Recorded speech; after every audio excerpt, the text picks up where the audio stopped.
that the fan is not blowing directly in the mic.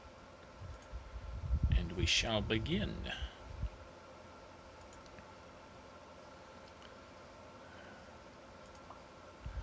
One day, when YouTube actually decides to register that the stream has begun, maybe.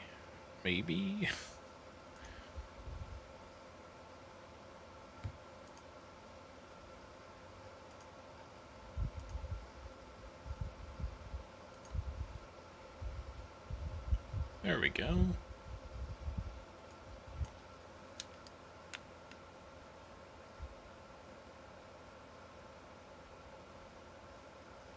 Alright, good. Get that all set. Not sure why YouTube took so long to get it to kick into gear here, but we're here now, and that's all that matters. So, today I'm going to be painting the Stab Grot from the Dominion box set. Pretty simple paint scheme. He's going to be mostly green and silver, but there'll be a couple other colors thrown in there. I guess purple will feature pretty prominently as well. So we're going to start off with Auric Flesh. This is the new base paint from Games Workshop. It came out at the same time as Dominion did. And it's meant for these orcs, I suppose. It looks a little light to me compared to how they're painted on the box art, but combined with the contrast paint we're going to use later, I think it looks pretty great. This isn't an ideal color for it. In terms of primer, if I'm honest. Realistically, should have maybe had a medium gray or even a black primer. But because we're going to use contrast paint in some other places, I chose to use this Wraithbone. But it's not a big deal. We'll just need a couple coats to cover the spots we need to. And we'll be all set. So I'm just now picking out all the little spots of skin. They kind of poke out around the armor. We just have to make sure to get them all. It does make this guy for a pretty easy paint job. I've already painted one of these guys for the store copy that I painted for my local game store, but this is my personal one.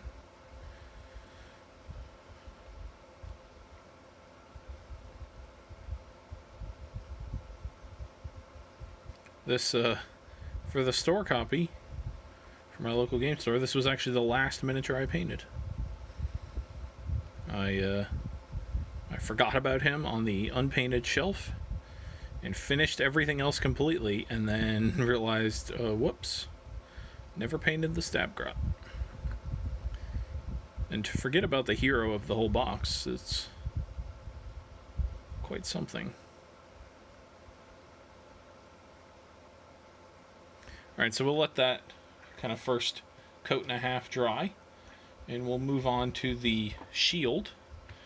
And so I've decided for my personal Cruel Boys, since they're supposed to be sneaky orcs, we're going to go with purple for their shields.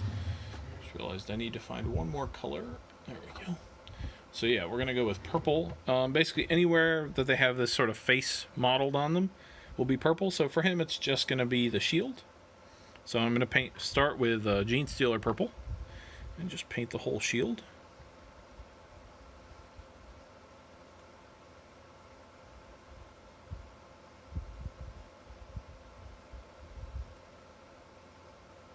I think this color goes, well, for one, it's the orc's sneaky color, so there's that. But I think it also goes quite well with the green that we're using on the skin, just because it's, the green ends up sort of approaching yellow, and purple and yellow are complementary colors. Just being careful not to get any on the green that we've already painted.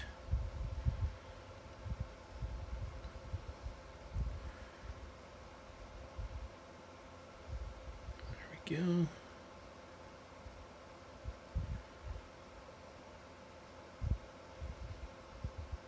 Oh, got a little bit on the sword, but that's okay. We haven't painted the sword yet, so I'll come back and do that later. So yeah, just make sure that nice even coat on here. We've got all the little bits and bobs. So now we can move on to the leather, I think. Well, yeah, we'll do the leather. And then we'll come back and do a second coat of green. So for the leather, we're going to use Fire Slayer Flesh. And this is just going to be for the, basically the bits of leather he has around his waist here. On the main Cruel Boys, they have sort of a bunch of pieces of leather stitched together. And so for that, I've been doing a different color for every piece. But for this guy, he's just got the one piece, so it'll just be this one color. I do plan, however, on making a tutorial video on one of the Cruel Boys where I go through all the picking of the colors to be the leather and all that. So there's that done. I think, looking at his head here, I'm going to make these little panels here. I'm going to make them leather instead of metal. There we go. Alright, so that's that done. Now we'll go back and do our second coat of green. This, for a base paint, it's actually kind of surprising, this auric green, or auric flesh, even on some darker base coats, or darker primers, it doesn't cover as well as I would have expected out of a base paint. It ends up being fine, but just something to keep in mind if you're thinking about picking it up or think you're going to use it. It may take more coats than you would normally expect out of a base paint. I'm used to kind of slapping one coat on of a base paint and calling it a day, but not the case with this. Alright, so there's that. We'll just check our purple. Purple looks solid. Don't think we'll need another coat of that. So, I think we'll do the wash. We're going to use Magos Purple as our wash for the purple. So I'm just going to lay that on there. Just laying it on gently because, one, I want to make sure it gets into all the recesses evenly, but also we did just apply this purple not very many minutes ago. So even though it may be dry to the touch, if I push my brush across it a little too hard, there is the danger of ripping up the top layer of paint. So I don't want to do that. Make sure to get the back as well.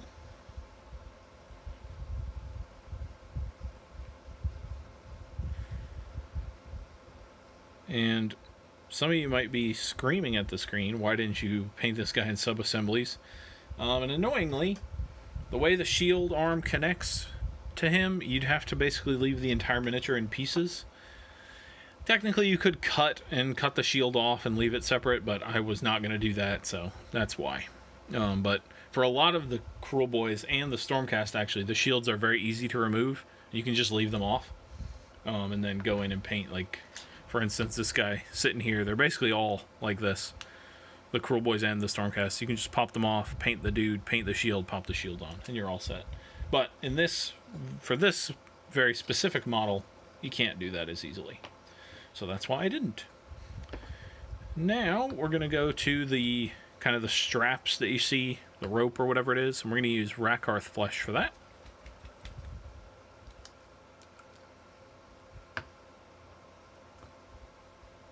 This is it looks like it's a dead pot of Rakarth Flesh.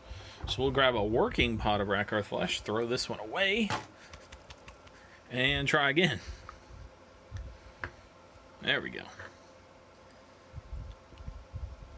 So all this rope looking stuff or webbing or whatever it is, it's going to be this color. Salutations. Oh, Chaplain Grimaldus in the chat. Found your channel recently and really enjoy you painting with GW Contrast. I recently bought the paint range myself and using it to paint Star Wars Imperial Assault. Sweet. Well, I'm happy to have you watching the channel. I've never played Imperial Assault personally, but I've painted my fair number of Legion models. There aren't too many on the channel. There are a couple though. I think I might have painted a Stormtrooper on the channel back in the early days, and I've definitely painted a Rebel Trooper, Endor Trooper. So that might translate a little bit, but yeah, hopefully even if I'm not painting the same miniatures that you're painting, just the usage of contrast can be helpful.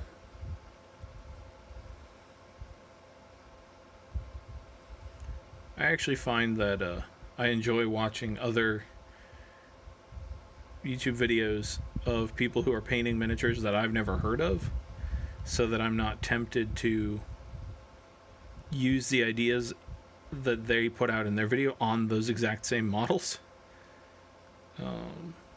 Not that I think anyone who's making a YouTube video would care if they were copied, but it just, I don't really want to copy exactly what I see somewhere, and I feel like I might be tempted. So, but if I watch, like, I'm not personally into the collecting of Kingdom Death models, but if I watch people paint them, I can get cool ideas and learn techniques, but never run into copying directly.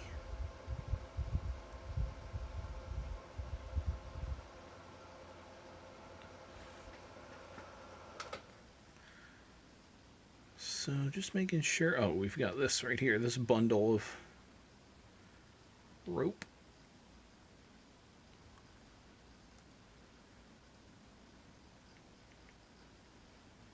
And then the handle of the shield is in that same style. Is it better to go light to dark or dark to light with contrast? I'm waiting for my Dominion box, but I'm a bit wary about using these paints on that project. So I always, normally when you paint with layer paint, you like to go dark to light and layer your way up. I always go the reverse. I always go light to dark.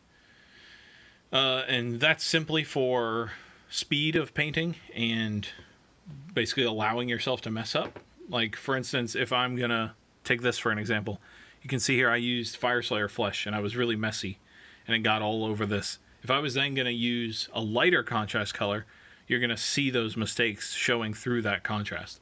But if I go and say I use this Dark Angel's Green on that, the Dark Angel's Green will cover right over that. And so instead of going Dark Angel's Green first, having to be careful with that to not go over the edge, and then go with the Fireslayer, I can be quick messy with the Fireslayer and then go in with the darker colors afterward.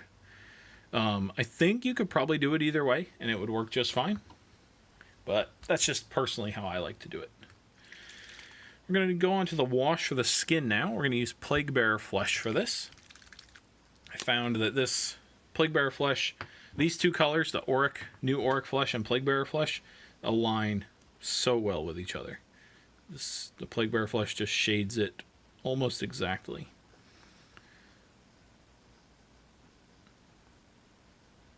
And technically, if I was painting this off camera, I would do this before I did the rope.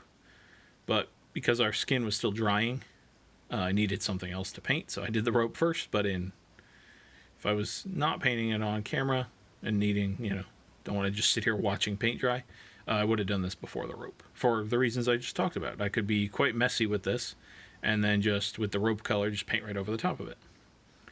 But as it is, there's not too many details to avoid here, so it's all good.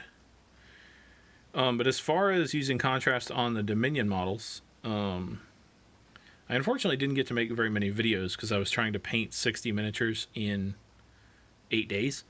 But there are a couple streams and I think just one video up of me using mostly contrast on the Dominion models. I think it works great, especially on the Cruel Boys, to be honest. The Stormcast, the Andrasta, which is the video I put up, I used a fair amount of contrast on her, but most of the Stormcast, like 90% of them is armor, so unless you're doing a colored armor, which is perfectly fine. I was doing a gold armor, and so I've never liked the look of doing metallic with contrast paint, so I just painted them with a gold paint. But the Cruel Boys out of here, I think, are a prime candidate for contrast paint. So now I'm going to do the armor, and I'm going to do that in Iron Warriors. This is just going to be basically everything else on this miniature that we haven't painted yet. Make sure my brush is all set. So I'm going to start by doing the little rivets or whatever these are on the shield here.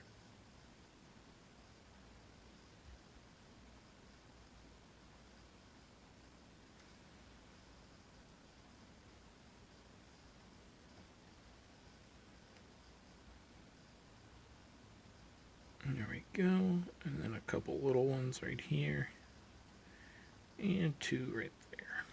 Alright, and then we're just going to paint the rest of the armor in this color. Just being careful not to go over onto the green or any of the other colors we've painted. But we do want to make sure to get right up to the line, so we don't want to leave lines of primer showing. Thankfully, we will be doing a mostly overall wash on this guy, but so that'll hide any little bits of primer we leave without covering. But better to not risk it. Better to just paint over every bit of primer and not have to worry about it. But yeah, as soon as this is done, we'll have a couple details to pick out on the shield. And then we can hit our miniature with our overall wash, which is going to be Agrax Earthshade, except we're basically going to hit everything that isn't skin on this guy. The skin is going to stay its nice bright green, but everything else will get dirtied down a little bit with the Agrax.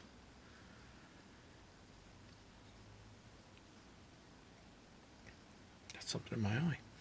But there's also a fair amount of detail that we aren't really going to be painting on this guy. Like all this armor, you could really go into great detail and do all sorts of stuff on the armor, but I'm just going for, you know, solid tabletop quality with my miniatures.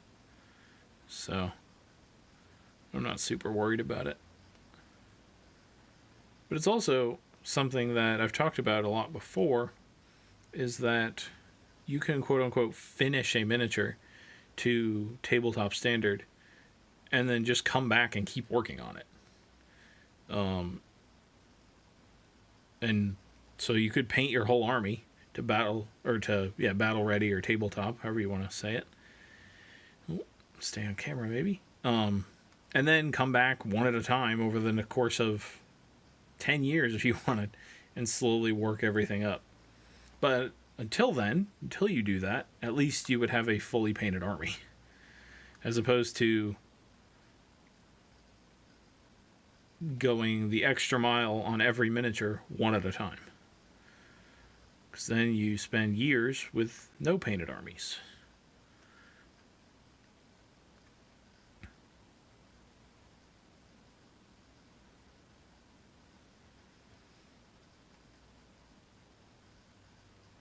And I think a lot of people, especially with the 40K thing where you get points for having a painted army, and now in the new General's Handbook, it does say for tournaments, painted armies are required.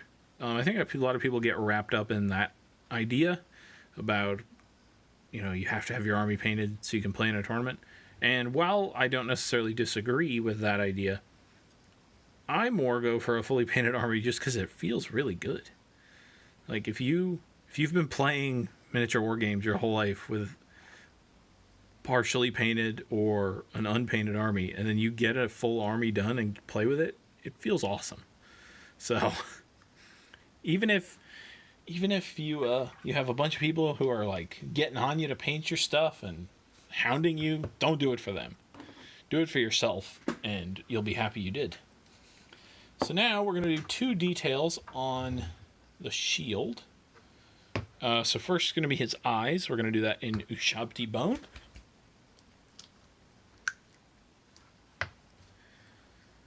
Be very careful with this, not to go onto the purple.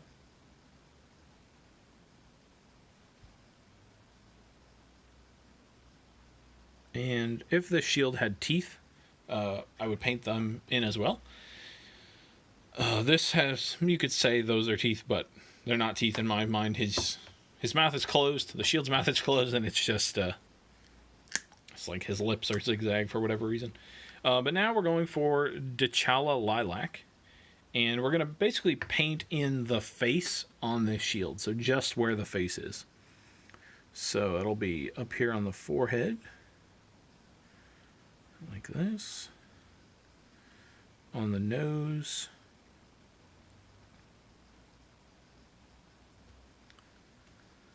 and around here on the like cheekbones or eye sockets or whatever those are, in like this. And this can be rough because we're just trying to kind of act like it's war paint that's been painted onto this shield to kind of accentuate the face on it. Just get right up here. There we go. Perfect. So then we'll just let that dry for a bit.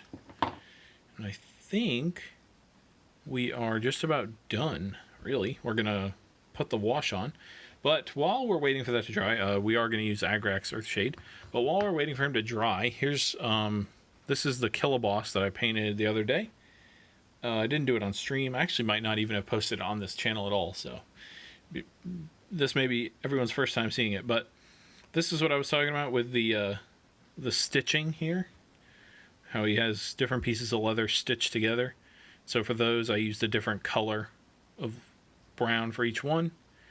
And then here you can see what we just did. I painted the teeth in this time, and the light purple on the shield, as well as the light purple on this shoulder pad. But then I was just going to also talk through, because we aren't going to do the Grot's base on stream today, I'm just going to talk through what I did for the base.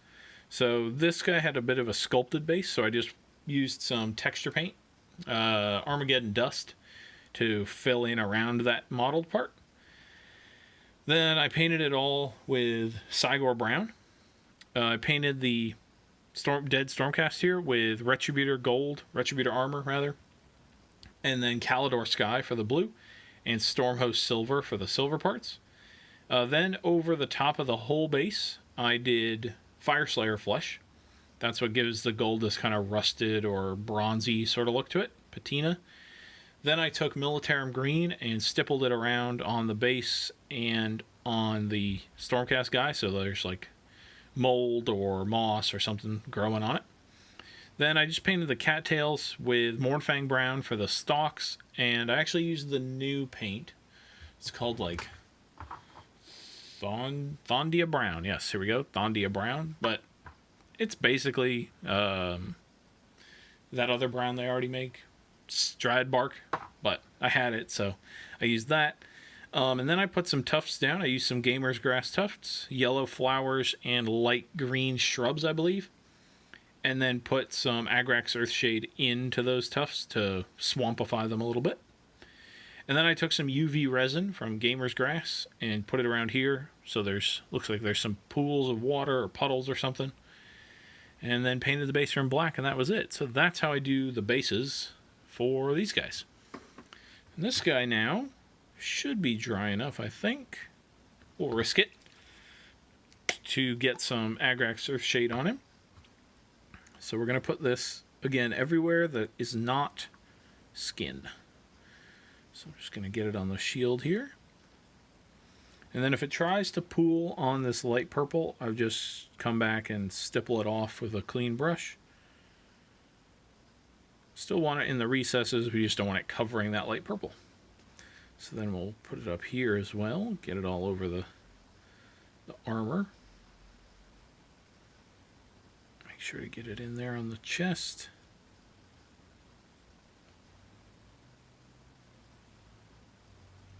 Again, aiming for everywhere that is not skin. If we get a little bit on the skin, it's not the end of the world, but that's just what we're attempting to avoid that. This Agrax on the Fireslayer flesh that we did on the leather works really well. Agrax and Fireslayer are like matches made in heaven. So just going to get that on there and do the other side of these wrappings. And make sure to get the back side of the shield. And then when I do these straps along his skin, I'm going to make sure I get the wash just along the, basically on the creases between skin and strap. Just to make sure that it's nice and shaded in there. Same thing on these little arm ones here. I'm a lazy painter, hence me getting the contrast paints. I've heard contrast paints carry... I lost my place. I've heard contrast paints can be somewhat delicate compared to other traditional paints. You added a wash. Is it really better to varnish the model before, say, washing, dry brushing, etc.? So I have been painting with contrasts now since the day they came out, quite literally. And I have never varnished a miniature that I have used contrast paint on out of fear of paint rubbing off. I have varnished some miniatures because I needed something to look flatter or something to look glossy or something like that, but I have never varnished a miniature to protect it after using contrast paint. And I should caveat that and say I have never had an issue. I've been playing with armies that I have contrast painted since day one with no problems. Never had paint rub off, nothing like that. I don't think there would be anything wrong with varnishing a miniature that you've contrasted on. The only thing I will say is you talked about washing. As you can see, I just put wash on, 10 minutes, 5 minutes after painting. No problem there. If you're dry brushing, depending on how stiff your brush you're using is, I would wait probably an hour before dry brushing with a stiff brush over contrast paint, because you will get some rub off right on the edges.